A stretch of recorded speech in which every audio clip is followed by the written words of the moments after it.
Hi, എല്ലാവർക്കും PCPയുടെ മറ്റൊരു ക്ലാസ്സിലേക്ക് സ്വാഗതം. കഴിഞ്ഞ ക്ലാസ്സിൽ നമ്മൾ പറഞ്ഞത് അൽബുക്കർക്കിൻ്റെ പിൻഗാമികളെക്കുറിച്ചാണ് ചർച്ച ചെയ്തത്. അപ്പോൾ ഇന്നത്തെ ക്ലാസ്സിൽ നമ്മൾ പറയുന്നത് കുഞ്ഞാലിമാരെ കുറിച്ചാണ്. പെട്ടെന്ന് പറയും, ഇമ്പോർട്ടൻ്റ് ഉള്ള പോയിൻറ്റ്സ് ഒന്ന് സ്ട്രെസ് ചെയ്ത് പറയും. കുഞ്ഞാലിമരക്കാർമാരുടെ ഉത്ഭവത്തെക്കുറിച്ച് വ്യക്തമായ അറിവൊന്നുമില്ല. അവർ കൊച്ചിയിലെ കടൽ കച്ചവടക്കാരായിരുന്നുവെന്നും പോർച്ചുഗീസുകാർ കൊച്ചിയിൽ വരികയും കൊച്ചി രാജാവിൻ്റെ ആനുകൂല്യം നേരിടുകയും ചെയ്തപ്പോൾ അവർ കൊച്ചി വിട്ട് സാമൂതിരിയുടെ നാട്ടിലെ പൊന്നാനിയിലേക്ക് പോയെന്നുമാണ് ഐതിഹ്യം. അപ്പോൾ അവർ കൊച്ചിയിലെ കടൽ കച്ചവടക്കാരായിരുന്നു എന്നാണ് വിശ്വസിച്ചിരുന്നത്. അപ്പം അതിനുശേഷം പോർച്ചുഗീസുകാർ കൊച്ചിയിലേക്ക് വരികയും കൊച്ചി രാജാവിൻ്റെ ആനുകൂല്യങ്ങളൊക്കെ നേടിയെടുക്കുകയൊക്കെ ചെയ്തപ്പോൾ ഈ വാണിജ്യപരമായിട്ടുള്ള ആനുകൂല്യങ്ങൾ നേടിയെടുത്തപ്പോഴത്തേക്കും അവർ കുഞ്ഞാലിമാർ എവിടെ പോയി? കോഴിക്കോട് പൊന്നാനിയിലേക്ക് പോയി എന്നാണ് പറയുന്നത്. കാലക്രമേണ അവരുടെ സേവനം സാമൂതിരിയുടെ നാവികപ്പടയിൽ ഉപയോഗിക്കുകയും ചെയ്തു. ഏറ്റവും മികച്ചവരെ മാത്രമേ കുഞ്ഞാലിമാരായി തിരഞ്ഞെടുത്തിരുന്നുള്ളൂ. അങ്ങനെ തിരഞ്ഞെടുക്കപ്പെട്ടതിൽ ഏറ്റവും ധീരനായിരുന്നു കുട്ടി ആലി. കുട്ടി ആലി എന്ന് പറയുന്നത് കുഞ്ഞാലിമരയ്ക്കാർ ഒന്നാമനാണ്. കുട്ടി അഹമ്മദ് ആലി എന്നാണ് യഥാർത്ഥ പേര്. കുട്ടി അഹമ്മദ് ആലി, ചുരുക്കിയാണ് കുട്ടി ആലി എന്ന് പറയുന്നത്. കുഞ്ഞാലിമരയ്ക്കാർ ഒന്നാമനാണ് അദ്ദേഹം. 1524 അദ്ദേഹത്തിൻ്റെ നേതൃത്വത്തിൽ കോഴിക്കോട്ട് നാവിക സൈന്യം പോർച്ചുഗീസുകാർക്ക് ഭീമമായ നഷ്ടമുണ്ടാക്കി. അപ്പോൾ 1524 കുട്ടിയാലിയുടെ നേതൃത്വത്തിൽ കോഴിക്കോട്ട് നാവിക സൈന്യം, അതായത് സാമൂതിരിയുടെ സൈന്യം പോർച്ചുഗീസുകാർക്ക് വലിയ നഷ്ടമുണ്ടാക്കി. മിന്നിപ്പായുന്ന ഭാരം കുറഞ്ഞ നൗകകൾ ഉപയോഗിച്ചായിരുന്നു ഇദ്ദേഹത്തിൻ്റെ ആക്രമണം എന്ന് പറയുന്നത്. പോർച്ചുഗീസുകാരെ ആക്രമിച്ചെന്ന് പറഞ്ഞാൽ മിന്നിപ്പായുന്ന ഭാരം കുറഞ്ഞ നൗകകൾ ഉപയോഗിച്ചായിരുന്നു. അപ്പോൾ കടലിൽ ഒളിപ്പോർ നടത്താനുള്ള തന്ത്രങ്ങളൊക്കെ ഇദ്ദേഹത്തിന് അറിയായിരുന്നു. അടിച്ചിട്ട് കടന്നു കളയുക എന്ന് പറയുന്നൊരു സമരതന്ത്രമായിരുന്നു ഇദ്ദേഹത്തിൻ്റെ തന്ത്രമെന്ന് പറയുന്നത്. അടിച്ചിട്ട് കടന്നു കളയുക. അപ്പോൾ അടിച്ചിട്ട് കടന്നു കളയുക ആരുമായി ബന്ധപ്പെട്ടിരിക്കുന്നു ചോദിച്ചാൽ കുഞ്ഞാലിമരയ്ക്കാർ ഒന്നാമനാണ്, അതായത് കുട്ടി അഹമ്മദ് ആലിയെ. അപ്പം ഈ കുട്ടി അഹമ്മദ് ആലി പോർച്ചുഗീസുകാർക്ക് ഒരു വലിയ ഭീഷണിയായി.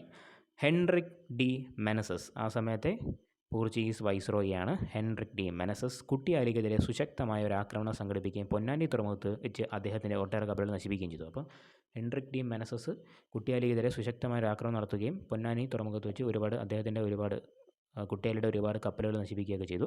അപ്പോൾ മെനസസ് 1525 കുഞ്ഞാലിമരയുടെ താവളമായിരുന്ന 12,000 കൊല്ലം ആക്രമിക്കുന്നു. അപ്പോൾ 1525 മെനസസ് കുഞ്ഞാലിമരയുടെ താവളമായിരുന്ന 12,000 കൊല്ലം ആക്രമിക്കുന്നു. അപ്പോൾ പോർച്ചുഗീസുകാർക്ക് സഹായങ്ങൾ ചെയ്തു കൊടുത്തൊരു വ്യക്തിയാണ് പുറക്കാട്ട് അരയൻ എന്ന് പറയുന്നത്. പക്ഷേ ഈ പുറക്കാട്ട് അരയൻ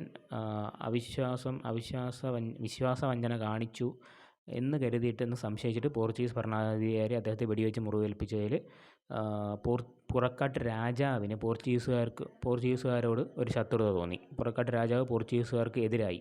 ഈ രാജാവിൻ്റെ വിശ്വസ്തനായിരുന്നു ഈ പുറക്കാട്ട് അരയൻ. അപ്പോൾ ആ പുറക്കാട്ട് അരയൻ ഈ പോർച്ചുഗീസുകാരുടെ കൂടെ കുഞ്ഞാലിമാരെ ആക്രമിക്കാനായിട്ട് 1525 പോകുന്നു.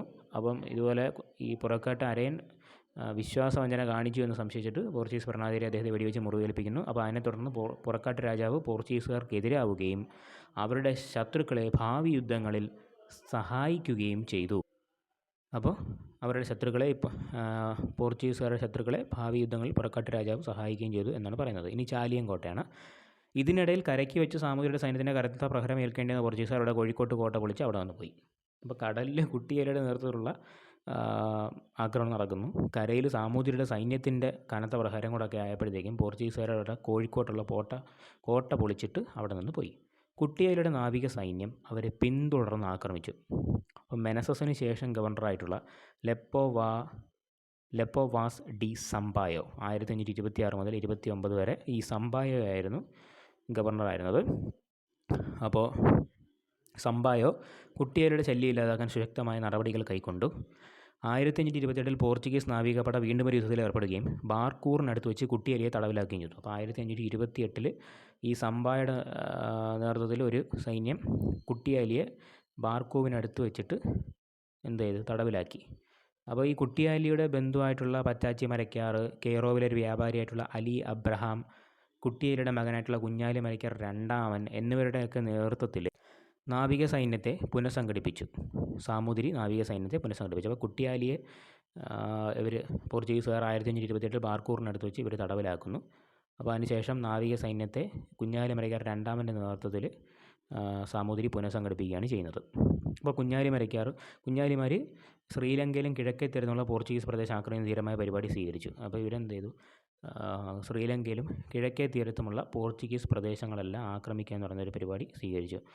മരയ്ക്കാർമാരുടെ പ്രവർത്തനങ്ങളുടെ ഫലമായി ഇന്ത്യൻ സമുദ്രത്തിലെ പോർച്ചുഗീസ് വാണിജ്യം മിക്കവാറും നിശ്ചലമായി തീർന്നു. അപ്പം മരയ്ക്കാർമാരുടെ ഈ തുടർച്ചയായിട്ടുള്ള ആക്രമണം കാരണം ഇന്ത്യൻ സമുദ്രത്തിലെ പോർച്ചുഗീസ് വാണിജ്യം മിക്കവാറും നിശ്ചലമായി തീർന്നു. അപ്പോൾ ഗവർണർ സംഭാവനെ പോർച്ചുഗീസ് ഗവൺമെൻറ് നീക്കിയിട്ട് കുൻഹയെ അടുത്ത ഗവർണറാക്കുകയാണ് ചെയ്യുന്നത് കേട്ടോ. നോട്ടിനകത്ത് എഴുതിയിരിക്കുന്നതിന് ചെറിയ മിസ്റ്റേക്ക് ഉണ്ട്. അപ്പോൾ ഗവർണർ സംബായോവിനെ പോർച്ചുഗീസ് ഗവൺമെൻറ് നീക്കം ചെയ്യുകയും അടുത്ത പെറോഡി കുൻഹ എന്ന് പറയുന്ന വ്യക്തിയെ അടുത്ത ഗവർണറാക്കുകയും ചെയ്യുന്നു. അപ്പോൾ ഈ പുതിയ ഭരണാധികാരി വന്നിട്ട് ചാലിയത്തൊരു കോട്ട കെട്ടി അവിടെ പോർച്ചുഗീസ് സൈന്യങ്ങളെ പാർപ്പിച്ച് ഇന്ത്യൻ സമുദ്രത്തിലെ പോർച്ചുഗീസ് ആധിപത്യം പുനഃസ്ഥാപിച്ചു. അപ്പം കുൻഹയാണ് ചാലിയം കോട്ട നിർമ്മിക്കുന്നത്. 1531 ഈ ചാലിയം കോട്ട പണിയുന്നത്. അപ്പം എന്ത് ചെയ്തു, സംഭാവയുടെ നേതൃത്വത്തിൽ വലിയ മുന്നേറ്റമൊന്നും ഇല്ലാത്ത കാരണം അദ്ദേഹത്തെ പിൻവലിച്ചതിന് ശേഷം പെറോഡി കുൻഹയെ കൊണ്ടുവന്നു. അപ്പോൾ പുതിയ ഭരണാധികാരിയായിട്ടുള്ള പെറോഡി കുൻഹ വന്നതിന് ശേഷം ചാലിയത്തൊരു കോട്ട കെട്ടി അവിടെ പോർച്ചുഗീസ് സൈന്യങ്ങളെ പാർപ്പിച്ച് ഇന്ത്യൻ സമുദ്രത്തിലെ പോർച്ചുഗീസ് ആധിപത്യം അവർ വീണ്ടെടുത്തു. അപ്പോൾ ചാലിയം വെട്ടത്ത് താനൂർ എന്ന് പറയുന്ന സ്ഥലത്തുള്ള രാജാവിൻ്റെ ദേശത്താകിയാൽ അദ്ദേഹത്തിൻ്റെ അനുവാദത്തോടുകൂടിയാണ് പോർച്ചുഗീസുകാർ 1531 അവിടെ പുതിയ കോട്ട നിർമ്മിച്ചത്. അപ്പോൾ ചാലിയത്തൊരു കോട്ട നിർമ്മിച്ചു. അവിടുത്തെ ചാലിയം വെട്ടത്ത് താനൂർ രാജാവിൻ്റെ അനുവാദത്തോടെയാണ് നിർമ്മിച്ചത്. അപ്പോൾ ചാലിയം കൈവശമായതുകൊണ്ട് പോർച്ചുഗീസുകാർക്ക് എപ്പോൾ വേണമെങ്കിലും സാമൂതിരിയുടെ കപ്പൽപ്പടയെ ആക്രമിക്കാമായിരുന്നു. അപ്പോൾ ചാലിയം കൈവശമായത് കാരണം പോർച്ചുഗീസുകാർക്ക് എപ്പോൾ വേണമെങ്കിലും സാമൂതിരിയുടെ കപ്പൽപ്പടയെ ആക്രമിക്കാമായിരുന്നു. അതുപോലെ തന്നെ സാമൂതിരിയുമായി യുദ്ധം ഉണ്ടാകുമ്പോൾ അദ്ദേഹത്തിൻ്റെ രാജ്യത്തിൻ്റെ ഹൃദയഭാഗത്തേക്ക് കടന്നു കയറാനുള്ള ഒരു ചവിട്ടുപടിയായിരുന്നു ഈ ചാലിയം കോട്ട. ഒരു പെട്ടെന്നൊരു യുദ്ധം ഉണ്ടാകുകയാണെങ്കിൽ ചാലിയം കോട്ടയിൽ നിന്ന് സൈന്യത്തെ സാമൂതിരിയുടെ രാജ്യത്തിൻ്റെ ഹൃദയഭാഗത്തേക്ക് എത്തിക്കാൻ പറ്റുമായിരുന്നു. അതിനു വേണ്ടിയിട്ട് ഉള്ളൊരു കോട്ടയായിരുന്നു ഈ ചാലിയം കോട്ട. അപ്പോൾ അതുകൊണ്ട് തന്നെ സാമൂതിരിയുടെ കണ്ടത്തിലേക്ക് നീട്ടിയ പീരങ്കി പോലെയായിരുന്നു ചാലിയം കോട്ട എന്നാണ് പറയുന്നത്. അപ്പോൾ സാമൂതിരിയുടെ കണ്ടത്തിലേക്ക് നീട്ടിയ പീരങ്കി എന്ന് പറയുന്ന കോട്ട ഏതാണ്? ചാലിയം കോട്ടയാണ്. നിർമ്മിച്ചത് 1531 പോർച്ചുഗീസുകാരാണ്. പെറോഡി കുൻഹയാണ് ഇത് നിർമ്മിക്കുന്നത് കേട്ടോ. കുൻഹയാണ് നിർമ്മിക്കുന്നത്, ഈ കോട്ട നിർമ്മിക്കുന്നത്. അപ്പോൾ കുഞ്ഞാലി മരയ്ക്കാർമാരുടെ ആക്രമണം നേരിടാനായിട്ട് 1531 പോർച്ചുഗീസുകാർ നിർമ്മിച്ച കോട്ട എന്ന് ചോദിച്ചാലും ചാലിയം കോട്ടയാണ്. ഇത് കോഴിക്കോടാണ്. ഓക്കെ, അടുത്ത ക്ലാസ്സിൽ നമ്മൾ ചർച്ച ചെയ്യുന്നത് സാമൂതിരിയും പോർച്ചുഗീസുകാരും തമ്മിലുണ്ടായ സന്ധിയെക്കുറിച്ചാണ്. അപ്പോൾ ഈ ക്ലാസ് നിങ്ങൾക്ക് എല്ലാവർക്കും ഇഷ്ടപ്പെട്ടു എന്ന് കരുതുന്നു. എങ്കിൽ ലൈക്ക് ചെയ്യുക, ഷെയർ ചെയ്യുക, കമൻറ്റ് ചെയ്യുക. അപ്പോൾ നിങ്ങളുടെ അഭിപ്രായങ്ങൾ കമൻറ്റ് ചെയ്യുക. അപ്പോൾ കുറേ വീഡിയോസ് അപ്ലോഡ് ചെയ്തു, അതുമായിട്ട് ബന്ധപ്പെട്ട് എന്തെങ്കിലും അഭിപ്രായങ്ങൾ കാര്യങ്ങളുണ്ടെങ്കിൽ നിങ്ങൾ കമൻറ്റ് ചെയ്യുക. അപ്പോൾ അത് നമ്മൾ പരിഗണിക്കുന്നതായിരിക്കും. അപ്പോൾ എല്ലാവർക്കും താങ്ക് യു. ഹാപ്പി ഓണം.